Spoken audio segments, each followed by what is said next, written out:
Good morning বন্ধুরা, welcome to new blog. I hope সবাই ভালো আছো, আমিও ভালো আছি। ভাতটা বসিয়ে দিয়েছি, ভাতটা বসিয়ে দিয়ে আজকের ব্লগটা শুরু করলাম। আজকে রান্না বান্না করছি আর বাজার থেকে মাছ সবজিও নিয়ে এসেছি। কী কী আনলো সেগুলিও শেয়ার করব, আর আজ কী রান্না বান্না হচ্ছে সেটাও তোমাদের সাথে শেয়ার করব।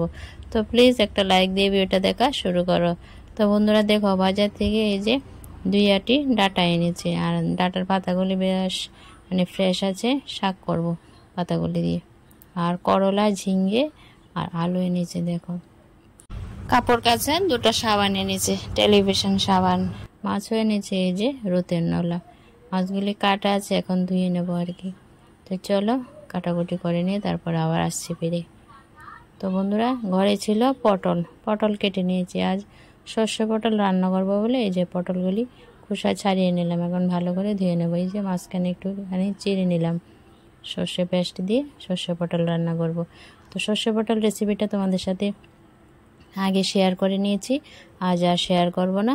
অবশ্যই যারা দেখোনি আমার ভিডিওটা দেখে নিও, কীভাবে আমি সিম্পলিভাবেই সর্ষে পটলটা আমি রান্না করেছি। এই যে সর্ষেটা ভিজিয়ে রেখেছি, সর্ষের সাথে আমি দেব কয়েকটা কাজু আর সর্ষে সামান্য লবণ দিয়ে পেস্ট করে তারপর সর্ষে পটল রেসিপিটা করেছি। অবশ্যই যারা দেখোনি দেখে নিতে পারো, খুব টেস্ট হয় বন্ধুরা। কাজু বাদাম সর্ষের সাথে দিয়ে পেস্ট করে সর্ষে পটলটা রান্না করলে বেশ ভালো হয়। তো চলো রান্না বান্না করে দিচ্ছি স্টার্ট। এখানে দেখো করলা ভাজি করে নিচ্ছি। করলা ভাজিগুলি হয়ে গেছে, লঙ্কা গুঁড়ো দিয়ে জাস্ট একটু নাড়াচাড়া দিয়ে নামিয়ে নেব। তো বন্ধুরা একে একে রান্না বান্নাগুলি করে নিচ্ছি। দেখো, বললাম না তোমাদের সাথে ডাটা পাতাগুলি একদম ফ্রেশ ছিল। তো ডাটা পাতাগুলি নিয়ে ধুয়ে পলি করে কেটে নিয়ে শাক রান্না করছি রসুন সম্বাদ দিয়ে।